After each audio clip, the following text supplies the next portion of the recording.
Points video में discuss करूँगी। Video को ज़्यादा से ज़्यादा लाइक करिएगा, शेयर करिएगा, सब्सक्राइब करिएगा। DES इट मीन्स की डाटा इंक्रिप्शन स्टैंडर्ड।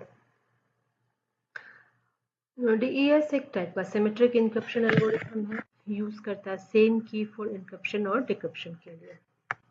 अब इसके फीचर्स की ओर मूव करें तो इसमें की साइज 56 बिट यूज होता है, ब्लॉक साइज 64 बिट होता है और 16 राउंड्स का इसमें प्रोसेसिंग होता है। ये बेस्ड होता है फीस्टल स्ट्रक्चर पे।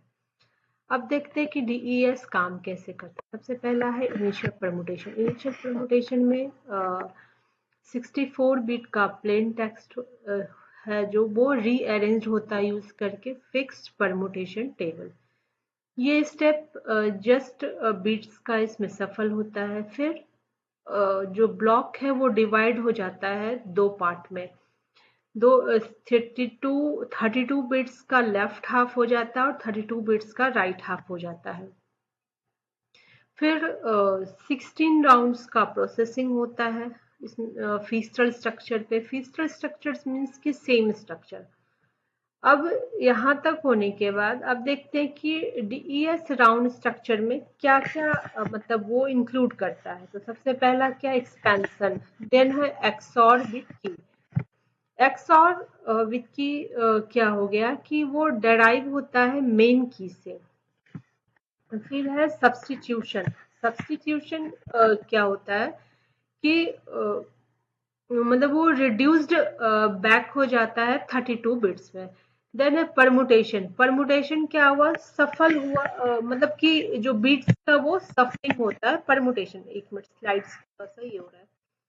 बिट्स जो होता है वो सफल करता है। तो ये सब इसमें, ये सारे पॉइंट्स इसमें इंक्लूड रहते हैं राउंड्स में। अब हम इंक्रिप्शन प्रोसेस को देखते हैं। इंक्रिप्शन प्रोसेस में सबसे पहले प्लेन टेक्स्ट हुआ, फिर इनिशियल परमुटेशन हुआ, 16 राउंड्स हुआ, final permutation, then cipher text. अब डिक्रिप्शन प्रोसेस को देखें भी सेम है, इंक्रिप्शन होता है बट कीज जो होता है वो उसमें रिवर्स ऑर्डर में यूज होता है। एडवांटेज देखें तो फास्ट होता है, फास्ट इन हार्डवेयर वाइडली मतलब अभी मतलब पास्ट में ये वाइडली यूज होता था और सिंपल है और वेल स्टडीड है। अभी डिसएडवांटेज को देखें। डिसएडवांटेज में सबसे पहले इसका की साइज स्मॉल होता है 56 बिट का। वल्नरेबल होता है टू ब्रूट फोर्स अटैक हो सकता है इस पे, और कंसीडर्ड किया गया है कि ये इनसिक्योर है अभी के लिए। अब इसके एप्लीकेशंस को देखें तो हिस्टोरिकली बैंक सिस्टम में यूज होता था और बेसिस फॉर ट्रिपल DES। तो DES एल्गोरिथम के बारे में आपको ये वीडियो कैसा लगा? कुछ इन्फॉर्मेटिव लगा होगा तो वीडियो को ज़्यादा से ज़्यादा लाइक करेगा, शेयर करेगा, सब्सक्राइब करेगा। Thank you, thanks for watching.